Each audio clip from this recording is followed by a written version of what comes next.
The Joe Rogan Experience. Yo, let's talk about the original LEGO Star Wars Snowspeeder, set 7130. This was actually one of my very first Star Wars sets I ever got, actually. Yo, same. And this particular version of the Snowspeeder was off the chain. Even though there's been several iterations of the Snowspeeder in LEGO, I truly believe that the original reigns supreme. Oh, totally, dude. I agree. This one absolutely reigns supreme. And anyone who opposes my view is honestly just being a hater. True, but don't get me wrong. I totally agree with you on this debate, but I can kind of understand some of the opposition's criticism on this set. For example, all of the newer versions after this set appear to be made primarily with white bricks, while this OG version is light gray. I get that some people prefer a white Snowspeeder, but there's nothing wrong with a gray one, though. See, that's kind of weird, because in the actual movie, the ship looks more like a gray color.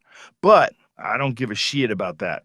I actually much prefer the color palette of the parts in this version of the set. Same. Also, the parts palette itself is actually really quite varied in this set as well. Although the Snowspeeder looks rather simple on the exterior, the build's actually quite densely constructed out of CAD components. That's actually why I really like this set compared to the newer versions. The newer ones are built out of fewer pieces, and the cockpit itself is pretty tiny. I like how in the 1999 version, each of the LEGO men get their own separate compartment. In the newer version of the Snowspeeder, if one of the LEGO men were to rip a stanky ass fart, the other LEGO man would be forced to breathe that nasty shit in. Great observation, bro. That's a really good point. And each cockpit is actually constructed really well. I like how Dak's cockpit at the back is only 3 studs long, yet he fits perfectly inside this little snuggle chamber. I love it. This is actually such an impressive feat of engineering. Yo, that's what I'm saying. There's something really cozy about being in the back of this ship. Also, I actually love how this version of the Snowspeeder had that storage compartment in between the 2 pilots. Those little compartments are actually some of my favorite features in LEGO Star Wars sets. That's a Chad technique right there. Totally, dude. I remember that the Snowspeeder even came with a side build as well. It was some sort of cannon that was powered by testosterone, and it would shoot gigablasts on the bad guys. You remember that shit? So who was the minifigure that came with this alpha cannon? So that was actually just a generic Hoth Rebel guy. I actually really like this minifigure. I never kept him intact, though, but I used that awesome headpiece as well as the backpack to create some really badass LEGO characters.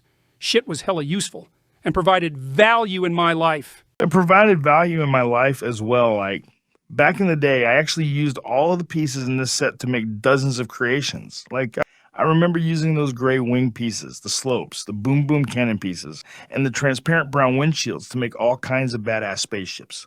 This set essentially provided me with the tools to construct my very own Chad. Totally. This set came with so many good parts, as you said. The wings, slopes, windshields, those were all good parts. I also like the panel wall pieces, the useful gray bricks, and those control panel pieces were some of the greatest of all time.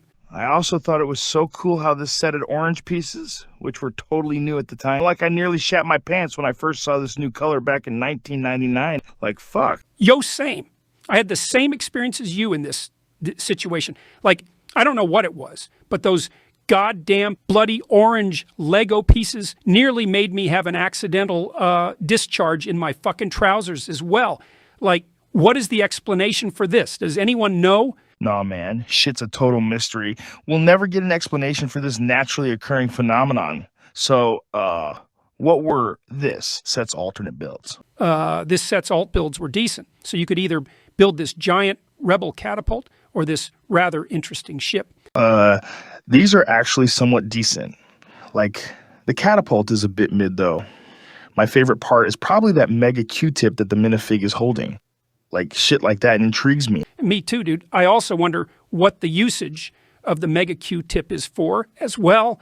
That other alt build is actually pretty Chad as well, the more I look at it. And as you can see here, the front of this spacecraft actually appears to have insect-like pincers built with those black corner bricks. A similar technique was used in the LEGO Insectoids sets, Yo, this ship actually totally does look like one of those insectoids. Like, I basically interpret it as some kind of mechanical wasp, which is honestly a fucking badass concept. I would totally want to build this alt build. Yo, so would I. I would totally want to build it as well. What's really sick is that there's actually some official instructions for this alternate model in the July 1999 issue of Lego Mania magazine. So this model's official name is Snow Walker. Like, isn't that name fucking badass? Fucking